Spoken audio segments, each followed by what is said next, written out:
Hey guys, how's it going? Michael Bowers here with Heed AI Consulting. Today I'm going to walk you guys through the process I go through when I'm preparing for a AI strategic consultation.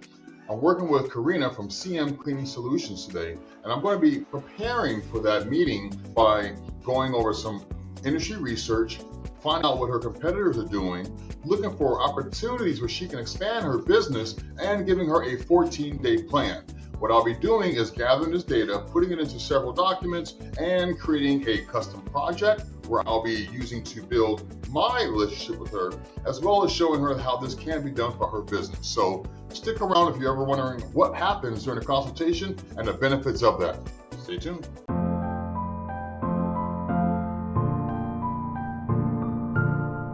All right, the first thing I do is I launch ChatGPT. Navigate over here to the sidebar where I have projects. If you guys don't know about projects, you can set things up, and it's almost like having a custom GPT for anything that you do on a regular basis. And I'm always doing follow-ups with my clients, so I have a follow-ups project here. And in that project instructions, I've already instructed it to prepare to do follow-ups for people who have met out with networking or who have followed up to any kind of a request for information.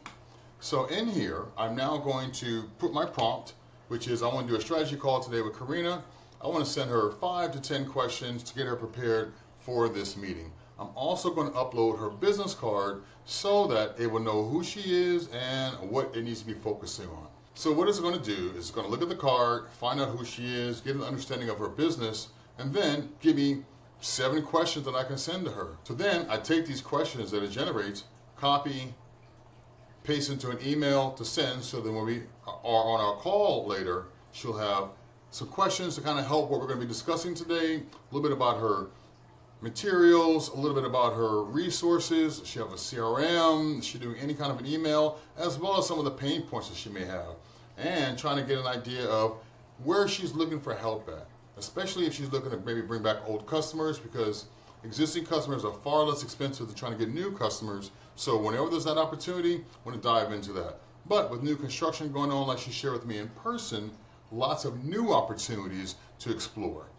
So I take this email and I copy, paste it into HubSpot, send the email out so she has those questions. So the next thing I do is I go ahead and I'm going to do a little deep research on she and her industry. So once again, I'm starting a new chat so I can take advantage of the deep research feature here.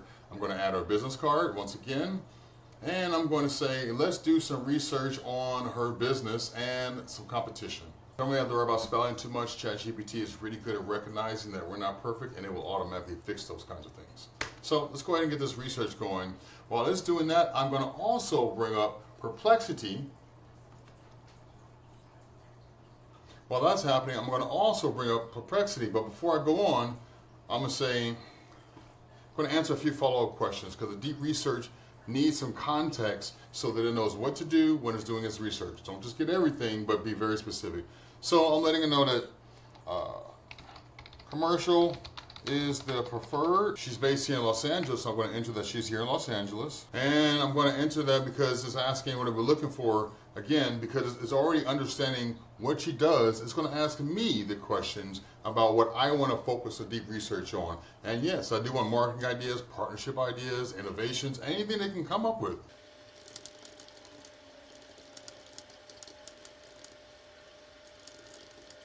Plus, one thing she did share with me is that they do cleaning of job sites, which I wasn't really aware of as being a thing. I just maybe assumed that they would do it themselves. So these are kind of opportunities that I want to have it explore and what we can add on, and that she's already comfortable with working with.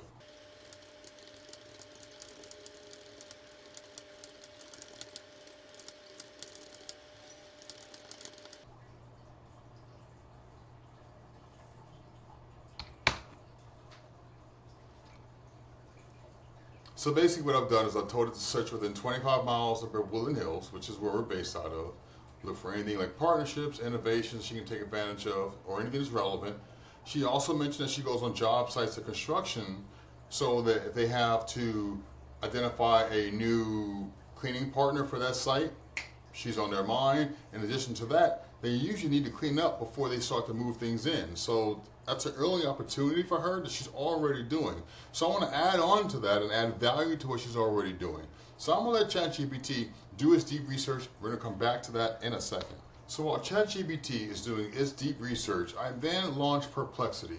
Perplexity is great for doing research on anything, but really allowing you to dive deep into the industry, the competition, their pain points, whatever it may be. So let's go ahead and get started with that. I'm going to generate a few different queries and you'll get to see it. And then I'm going to take all this data and put it into a document that we can then upload into a project for Karina.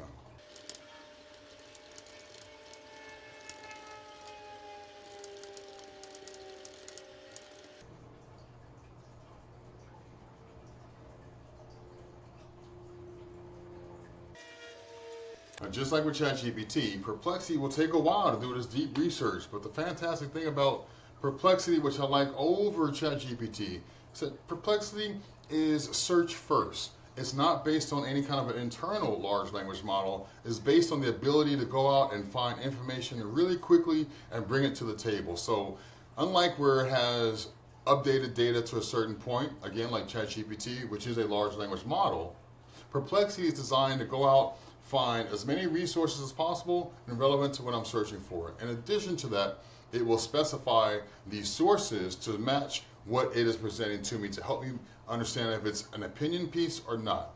Now, in this particular situation, I do want industry insights that may be coming from everywhere, but when I'm doing more of an official search, say for legal reasons or trying to get some compliance, that's when I'll specify to not use public opinion, but only use official resources like, say, the government websites like the IRS or the state of California's website. That way I can have very specific legal references for anything that I'm looking for. So right now I'm gonna let this go ahead and search and we'll be back when it's done. Okay, so Perplexity's done some research. It didn't take very long, took about 3 minutes to do, but it's got me a commercial cleaning industry report for the Los Angeles market. And with this information I'm going to continue to dive into it, but I'm going to show you a little bit of what we have. Labor management. That's an issue right now for sure because now with the current administration, a lot of folks are leaving the country and having to come back in a different way. So what that means is a lot of the labor that we're used to having is no longer widely available like it used to be. So labor shortages are going to be a challenge. Productivity optimization and balancing cleaning through efficiency, making sure you're not spending too much time on projects. Constraints, making sure you get it done under the budget. Safety, of course. And some new emerging trends, eco trends, specialized disinfectant services, something we did talk about, technology integration, potentially using devices to help clean up large areas, maybe like a giant Roomba. Then the competitive landscape. It shows people like Sparkle and Shine, some commercial ones like Supreme Facility for Services, franchisees like Jan Rowe Commercial Cleaning. These are all part of the competition so you can know who's out there and know what they're doing. And then some suggestions on the types of businesses that she should be targeting, like medical facilities, professional offices, entertainment and industry facilities, educational institutions, that's a big one. And then again, emerging opportunity segments like technology companies, they're growing tech sectors, they're always, that's one thing that's not stopping our tech companies, especially here in Los Angeles. We have Silicon Beach, we've got downtown, lots of folks are trying to move to this area. So moving in and cleaning their offices, definitely high on the list. Retail spaces, as I mentioned, post-construction cleanup like she's already doing. So some strategies for how she can immediately improve the business. So enhanced digital presence, of course, LinkedIn, YouTube, Facebook, Instagram, where they can show what they're doing, how well they are, and show what differentiates them from the competition. Local SEO optimization, always an important thing to factor in. Now, whether that's blogs, updating the website, it could be a matter of posting in other places to show what you do. And so creating that content for that is something that she'll be able to use ChatGPT for, but just knowing that she has to, it's going to be really key. And quality assurance programs, establishing a quality control system, regular inspections, and client feedback.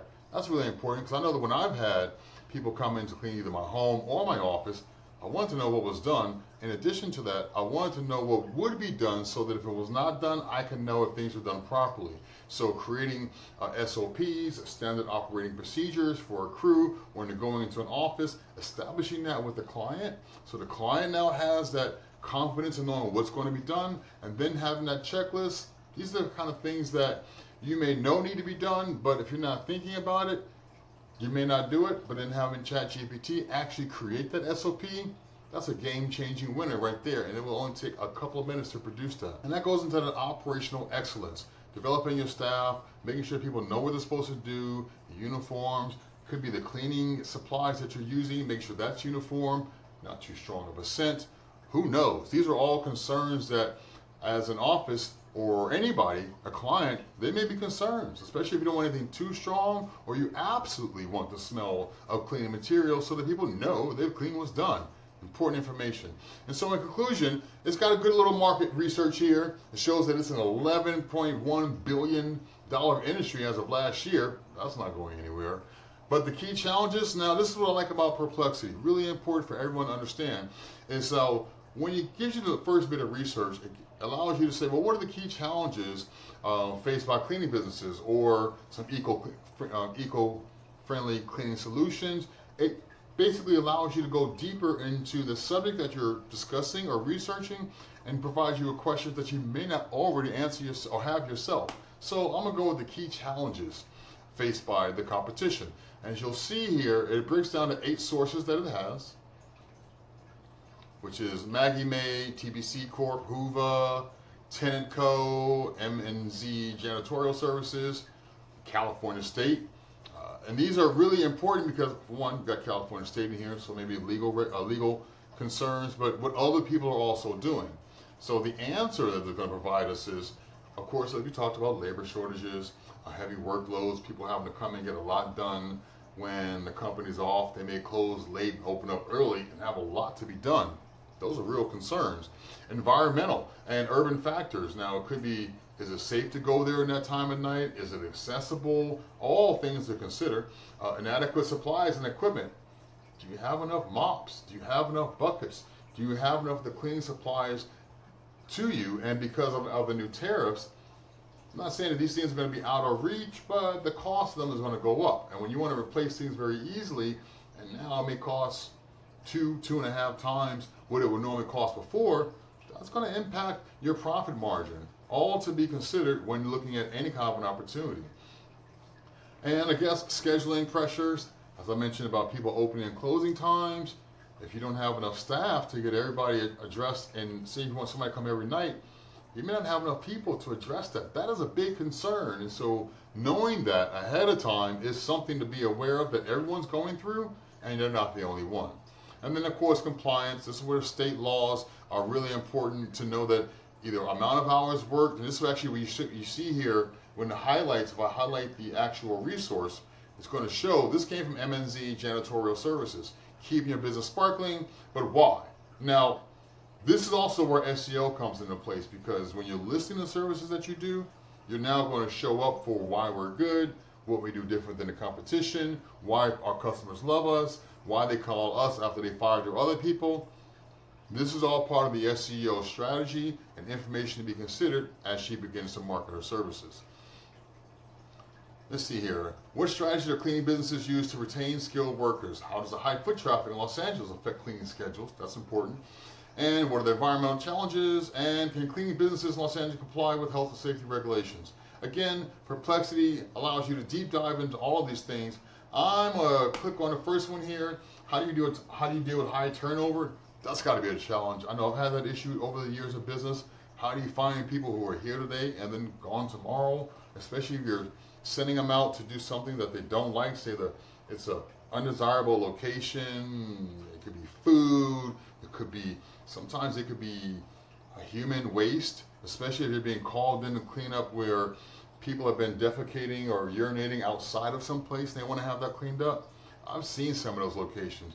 If you're being called in to clean that, you may not want to come back tomorrow because you're like, this is just too much for me. So that's not an easy thing to do.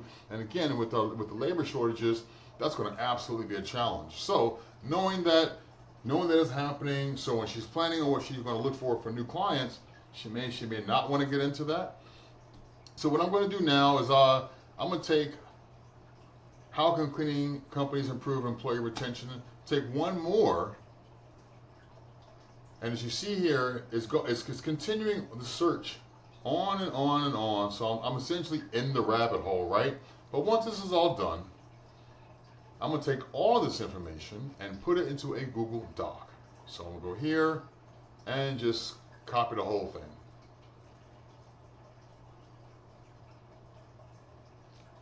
Do Control C. And so what I've done now is I've gone ahead and opened up a new Google Doc, and I'm going to take all this information and I'm going to Control V to paste it into this one doc.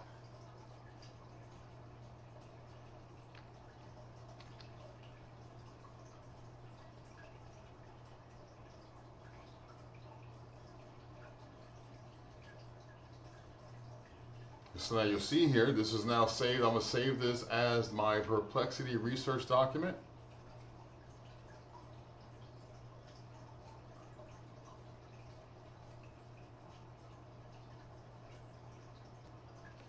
And now what I've done is I've gone back over to ChatGPT and I've taken a look at what the deep research has done over here. And you'll see here, it took about 11 minutes. It went through 23 resources. All these resources are here on the side, so I can then have them for reference. But then here it is, the competitive analysis. It shows other cleaning companies, JanPro, which you saw in the other one, Service Masters as well, but a few more. As well as that, it's got some customer acquisition ideas. Talk about the online presence, really key, leveraging social media, targeted online advertising. Of course, you're talking ads. It could be LinkedIn. It could be Facebook, Instagram. You never know where your clients are going to be, but we'll dive into the personas a little bit later. Email marketing and lead nurturing. This is really key why I'm asking her what kind of a CRM or any kind of an email tools that she may have. She may just have Gmail. She may have a full-on CRM like a HubSpot. Or she may just have like a MailChimp, or maybe looking for something to get into. Again, when I'm working with the clients, part of what I'm doing is broadening their minds to think about what they can do, and sometimes that often means adopting a new tool, especially because they've been thinking about it, but they didn't know how to do so. And that's again with my 30 years of experience and working with clients in IT for years, I can actually help them implement. And so using that for your creating a blog, sending out these emails, really key, especially when you want to manage those relationships and those contacts. Encouraging reviews from your clients, of course. Get anything done. Hey guys, can you leave us a review? Yelp, Facebook allows this, or even just creating general feedback that they can then share with others. And of course, word of mouth. Nothing like word of mouth. If you ever know somebody who needs something, that word of, well, first of all, bad news travels fast, so don't make sure you don't do a bad job. But the good thing is, I was just on a WhatsApp group chat this morning. Somebody was looking for a Medicare consultant who can specialize in something. I didn't keep reading, but the point was, it was there in the chat. They're looking for the referrals, so making sure you're in many groups and you know many people and they know what you're doing so they can actually refer you. And these are the kind of things that I'm going to go over with her during our call, but I'm going to be using this kind of a research. These are things that are already in my mind, but I'm going to now have this to reference to sort of give credibility to what I'm saying. And local networking partnerships. We met at the Chamber of Commerce. Now, at the moment, she was just a guest of someone and was considering joining. And I'm a big fan of chambers, big fan of networking, word of mouth, all of that. So when she was there, the conversation started with, you should absolutely join a Chamber of Commerce. But while we were talking, the first thing I did was say, join a chamber. Then, well, what do you do? And then how can we talk about it? So joining chambers is really key. Partners, anybody you can have a mutual synergistic relationship with is really, really key, because if you can have someone that can refer you, that is not their business, but by referring you, you add value to them. So now when they give you, they say, hey guys, go check them out. Now that person will always see them as a go-to person, and you're a great resource. So you're making them look good. So finding synergistic partnerships, extremely important. And as I talked about, joining local organizations like the Chamber, industry associations, and so building and maintenance professionals. These are the kind of places where, facility management associations, you want to get in those groups, go to those networking events, wherever they're going to be at, you want to be in a room. When I'm out, that's when I join chambers and all these different groups, because you never know who you're going to talk to. And by just being in the room and being an available resource and answering questions, just like this, I said, hey, if you ever have any questions, you want to know anything, I'm going to give you a free consultation. What this is here. And so if you ever want to have any ideas or expand on how any kind of these tools can help your business in the ideation, I'm your guy.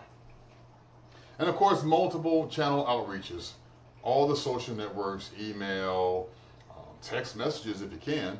And so this also goes into the technology and automation tools I was mentioning earlier about having things like a CRM or even just a MailChimp. It could even just be Gmail, Outlook. Those are enough to get you going.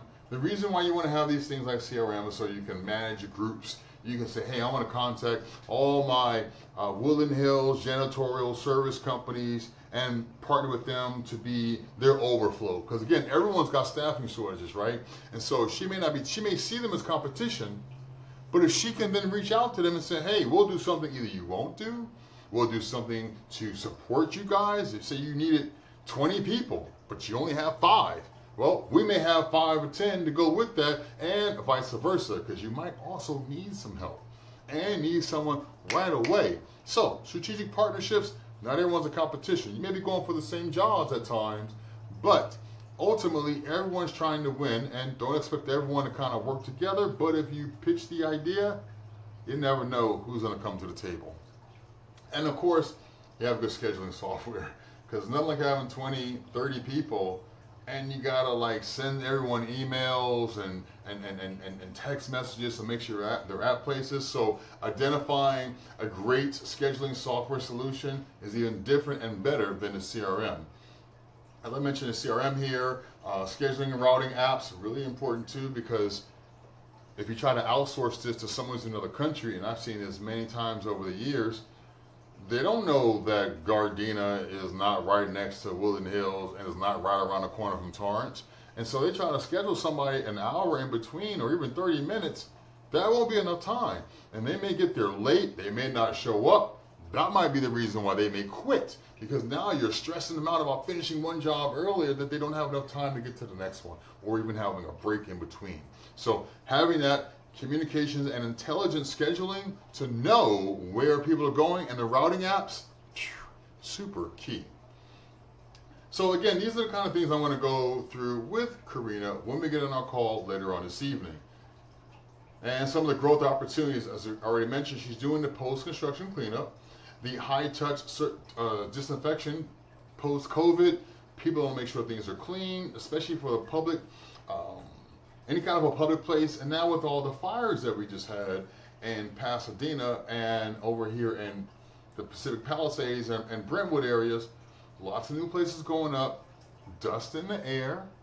So again, these are opportunities that she may not be thinking of, but to know that, hey, we can make sure that with all this next construction that's going to be happening for the next probably 3 years, dust is going to be a huge concern. So to address that ahead of time, this could be one of those things that separates her from the competition. Where everyone else is talking about, well, clean stuff, when she could mention that, may it be in social media posts, could be blog posts, that's the kind of information that's going to make her and her team really stand out and potentially draw people to her. Because when someone's saying, how can I deal with the dust, or content saying, are you finding more and more dust on your car, inside your house, in your air conditioning, by being there, addressing the people's concerns, she already has the solution. But by thinking about this ahead of time, ahead of the game. Again, this is the ChatGPT's research that it's doing, especially floor care.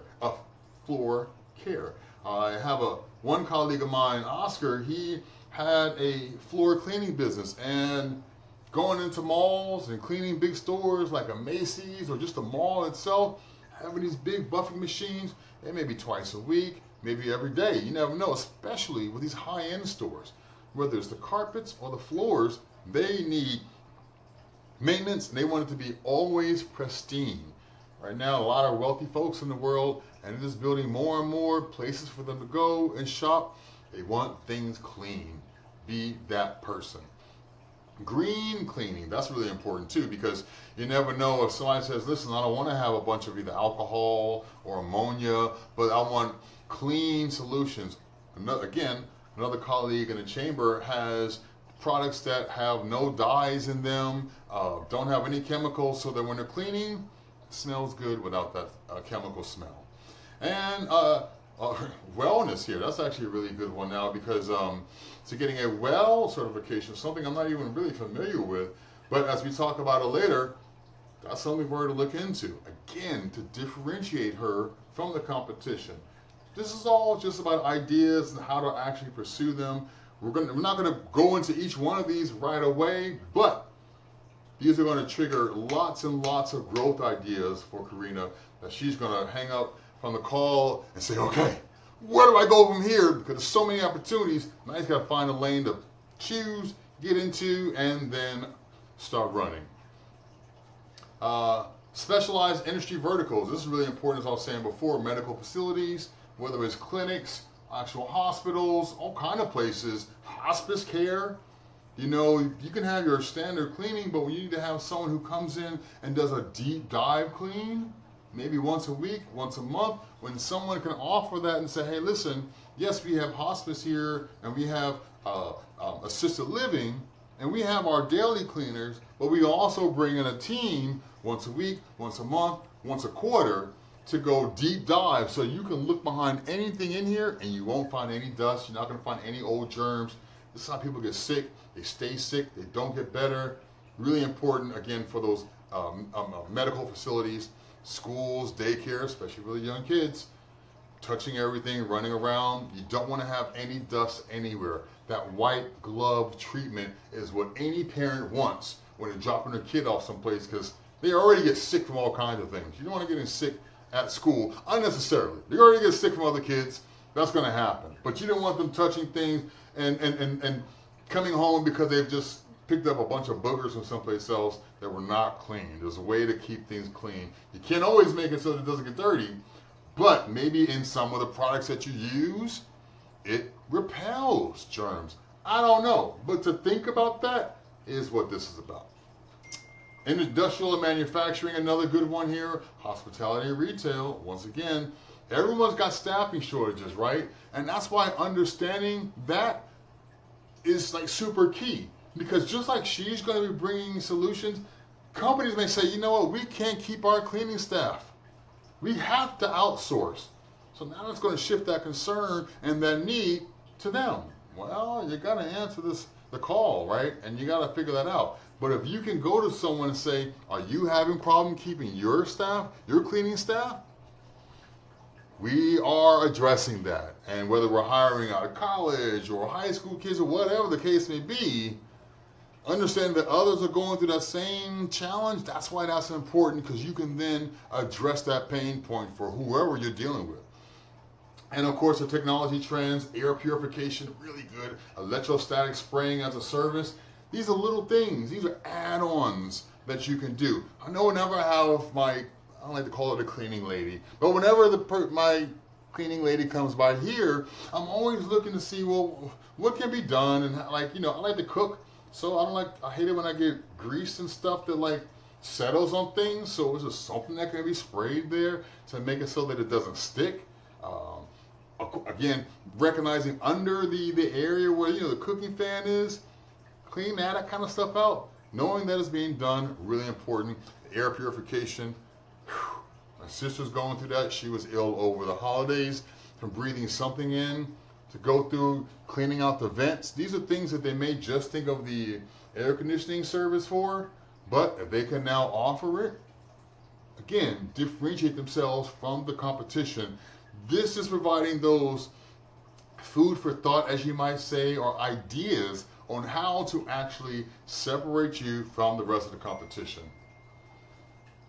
Then actual insights and recommendations. Again, we've already talked about this: boost online, leverage digital marketing, implement a CRM. And if you notice here, it's giving like a timeline over like the next couple of months, right? So not everything can be done right away. And it's realistic. So it's saying, hey, listen, you need to be thinking this way so that when that time comes, you're already knowing, hey, you know what? I need a routing solution. how am I managing my customers? What deals do I have in the pipeline? Especially if you're managing, especially if you're managing employees who are doing sales. I just booked a consultation today with joint calibration here in the Valley, and part of what they're looking for is how to make their business development more efficient, right? And so I'm working with the owner who's having me work with his business development specialist. Well, the ROI is going to be measured by the deals that she's going to be bringing in. Well, instead of him having to ask, hey, what's going on, and micromanaging, he can now, if they use a CRM like HubSpot, enter deals, the potential value of those deals, and you can even monitor how long it takes to close them. But now the owner or anybody else who needs to know this information can now be in the loop, again, without micromanaging, but having that implemented really key early on. I keep saying that the service differentiators, I mean, that's any business, right? You want to find out what's going to make you different and why people should come knocking on your door, or at least make sure that when you call, they answer the phone. Adopting field service software, we talked a little bit about that. Making sure that she's aware of the potential of what she might do and how to, when you're going to have people all over the city now, we got to manage them. And it's not just about scheduling them back to back. You may have to allow for 2 hours, time for them to have a lunch and time for them to get there. Not having lunch and getting there in that same time. That's not a real lunch. And when you're trying to be labor law compliant and just be a good boss, that's really key to understand. Referrals, didn't even talk about that, right? So being able to say, hey guys, if you send anyone to me, I'll give you $50, 1 month cleaning up service, something, but to offer these incentives will make people want to act faster and really want to help you, especially because, there's something in it for them, and who's not looking for something that's in it for them, right? Monitor the metrics. This is what I was talking about tracking your results, knowing if you're sending, okay, I sent 5 emails to this person, we've gone to this Chamber of Commerce 5 times, you spent $300 on it, and now we've generated 2 leads out of that. That's a good ROI. Not only that, but now you can say, if my sales team is spending 20 hours in the field, I can now see what's being done and justify that. Another company I'm about to start working with, which is Liam Hospice, there's a need right there for them. So they have the owner who I began working with, Letty, and then there's Sandy, who is the sales manager, and then there's Priscilla. She's part of the sales team as well. But hey, you got to know, you got to have these incentives when you're going out there. Hey guys, if you know anybody who needs hospice care, refer to us. Yes, we can talk about what we're good at, but I'll give you $50, $100 to make the recommendation to us, or at least throw our name in the pot. And so you want to be able to measure these things. I know as I work with Letty, she's going to want to know what's the ROI for the amount of money that we're going to spend on training for the team, and how can I know that it was a true benefit? Because I offer everybody a money-back guarantee. That's part of the challenge. As a matter of fact, Joint Matters, I brought that up very specifically as I closed them today. I said, listen, this training, 1-day consultation, will guarantee to get you 1 new customer. Another new customer is going to generate more than I'm going to charge you for this day. So, if you don't have that happen in 30 days, I'll give you your money back. Now, I'm taking a chance on them implementing, but I know that anything I'm going to teach them, they're going to be so excited that if they're not doing it, well, they're going to be probably upset with the employee, but I'm also there to support them to make sure that it happens, but it's always going to work. This always does. Long-term growth really key here, because you got to be thinking ahead. Who's doing construction where, especially if you see new permits going in or you see new construction starting to happen, you start stopping by early, right? You put them on your roadmap to say, you see that? I see that this broke ground over there. They'll probably need to stop by there in 6 months, a year from now. Putting that on the calendar, put that as an opportunity, delegating that to a particular salesperson in your team. Long-term growth, be thinking ahead. So again, these are all different ideas, and I won't bring them all up during our session, but you can see here that from having this, it puts her far ahead from where she was when we started the conversation, and I'm going to be sharing all this with her when we're done. But just like I did with the Perplexity research, again, here we got our resources here. I'm going to copy this, and then I am going to go to my Google Doc. And because this is going to be for reference, I'm going to create a new document and put this in here separately, okay? Now the next step is going to be really key, so don't go anywhere yet because I'm not done. So I did a Control C, now I'm going to do a Control V to paste this into my new document.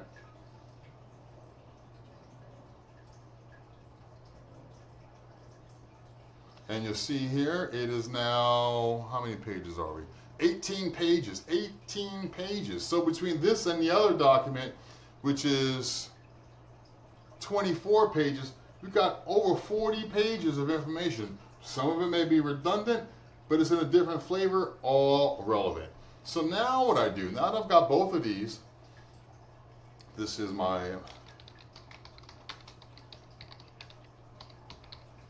ChatGPT research, and I just know they're separate. I'm now going to download them both, PDFs, right?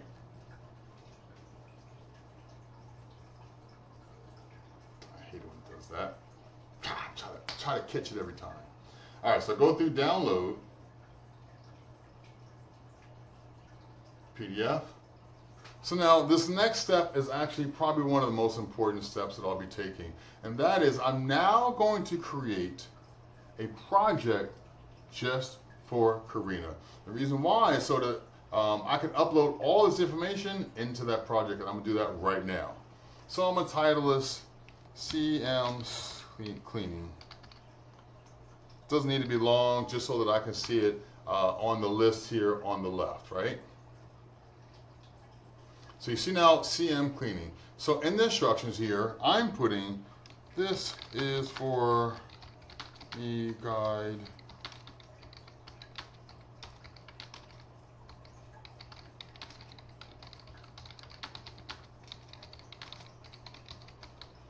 So again, providing context in the project for the instruction for what you're going to do in here is key. I do this for all my clients when, especially when I'm setting them up with, like, say, a sales project, a marketing project, a business development project, which can all be separate. But for here, I'm putting it all into one. I'm going to save that, so anything that happens within this conversation is going to be following those instructions. But this is the real value. So I just spent the last half an hour gathering data, right? Now I'm going to add those files to this project. This is the most important part of this, because it's one thing to have their research and information, but having it into the project files is going to be extremely key, because now it's going to reference all of that instantly and not have to say, do you remember this? And, you know, I was trying to think about that. Nope, it's going to already know it. So now, as I close this, you see the project files has 2 new projects. So now I say, I want a 14-day action plan for Karina. But because it's already going to be referencing everything that I've already gathered, it's like, okay, well, based on your goals, expanding her research, deepening relationships, and setting up to scale, bam. You see what it's doing right now? This is what was going to allow her to have a starting point for following up on our call. All these new ideas, but I'm going to give her this, and I'm going to give her the other documents that I created as well, right? So this is, she'll have them. A lot, it's over 40 pages. It's going to take a while to go through, but she'll then have them. And so then, because right now, today is going to be like a strategic consultation, we're not actually doing a full-on session. This is just a one-time free outreach for her. I'm spending more time than I'm going to be on the phone or on the call with her, preparing so that I have all this information, so then come from a place of knowledge, above and beyond what I already think and believe. I have very specific information, and what I'm going to share with her. Again, I'm going to give her this, the documents that I created, and then show her that it can be done. Again, we only have one session. It's going to be overwhelming because it's going to be a lot to take in, right? So I got to be selective on what I teach you. However, after this will be the opportunity for follow-up training sessions, where I used to do between 90 minutes and 2 hours per session. And for stuff like this, probably do 3 sessions. Costs about $9.50 for that. But because I've already done a strategy and we're having this free consultation now, it's going to be a head start for her. But again, I'm going to share this with her. But in her first week, it says, hey, review the plan, update your Google business, create some templates, which we'll use ChatGPT for. Call, DM 10 local businesses, Instagram, Facebook. I can't tell you how many opportunities I've gotten to just sending someone a message, because you can send them an email, right? And that may end up in their inbox for a while, but if they get a direct message, you never know who's actually monitoring that account, and chances are it might be an owner or someone who really cares. And so again, 2-week plan that she'll be able to use potentially. And this is another good information here. This HubSpot does have a free option. So does Zoho. 2 great CRM options. Zoho is really good because they have other tools as well. Zoho Social, which I show to all my clients to show how they can manage all the social platforms, and they can manage all the social platforms under one application, one dashboard, and post different unique content to each one, but without having to go to the site. You can even schedule things in there with the paid version. A fantastic tool. Quoting, really important for, of course, bidding on projects, getting the business plan, the building plans, laying out what you're going to do, creating those standard operating procedures based on that. Of course, email, we talked about, potentially MailChimp, even Google Voice for SMS, which I happen to use myself personally. Canva for creating flyers and social content, really key. Something I also show clients how to do, and of course running Google Ads if the budget allows.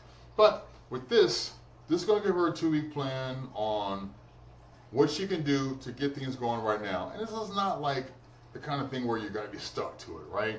This can be just a roadmap, a reference for what to do. I'm saying 2 weeks. You can go with a week, you can go 30 days. It's up to you. But the idea is having ChatGPT take all this information and apply best practices to help you accomplish your goal.